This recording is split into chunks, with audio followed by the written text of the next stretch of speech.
Kinasuhan na ng Bureau of Customs ang kumpanyang nagpasok sa bansa ng mga container van mula sa Canada.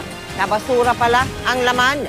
Nakikipagtulungan na rin ang DENR, ang Customs para maibalik sa Canada ang itinapon sa ating basura.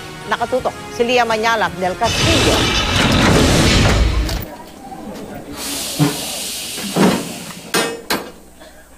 Mula Hunyo hanggang Agosto nitong nakaraang taon, dumating sa bansa ang mga kargamentong ito mula Canada. Scrap metal ang idineklarang laman ng 50 container vans na ang consignee ay ang kumpanyang Chronic Plastics. Pero laking gulat ng Bureau of Customs nang buksan nila ang mga container van dahil ang laman, basura.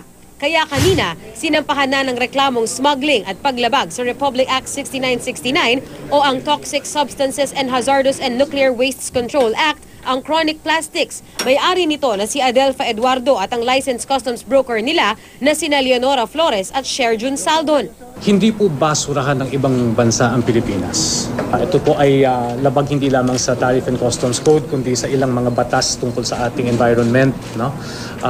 Ulitin ko po, hindi po tayo dapat pumayag at hindi papayag ang Bureau of Customs na tayo ay maging basurahan ng mundo. Sa ilalim ng Basel Convention kung saan signatory ang Pilipinas, ipinagbabawal ang pagpapadala ng basura o hazardous waste mula sa mga mayayamang bansa sa mahihirap na bansa. Pinag-aaralan na ngayon ng Bureau of Customs kung maaari ring mapanagot ang nagpadala ng basura mula Canada. Kailangan namin gawin dito is makipag-ugnayan sa Canadian Embassy para maimbestigahan. Kasi ang pagkaalam ko, bawal din sa batas ng Canada yun eh. Hanggang ngayon, nasa Manila International Container Port pa rin ang 50 container vans ng basura. Sumulat na ang customs sa DENR para tulungan silang maibalik sa Canada ang mga ito. We sent a letter to the Department of Environment and Natural Resources, DENR. Then sila kasi ang may personality with the Basel Convention. Sila yung magiging conduit natin in this effort to return these 50 containers back to Canada. But definitely, babalik hindi susunod.